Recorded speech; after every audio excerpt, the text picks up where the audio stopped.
Национальная сборная Туркменистана по волейболу стала победителем международного турнира Kava Men's Nations Cup 2025, который проходил с 22 по 28 октября в столице Бангладеш, городе Дакка. Турнир, организованный Центральной азиатской ассоциацией волейбола, собрал 6 национальных команд – Туркменистан, Непал, Шри-Ланку, Афганистан, Мальдивы и принимающую сторону Бангладеш. Туркменистан был представлен 16 спортсменами, 2 тренерами, 1 судьей и руководителем команды.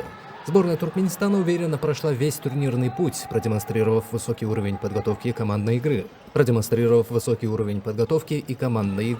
Не потерпев ни одного поражения на групповом этапе, туркменская команда вышла в финальную стадию, где встретилась со сборной Афганистана. Финальный матч, состоявшийся 28 октября, стал настоящим украшением турнира. В напряженной борьбе, уступая по ходу встречи, сборная Туркменистана проявила характер и вырвала победу в решающей 5-й партии, завершив матч со счетом 3-2.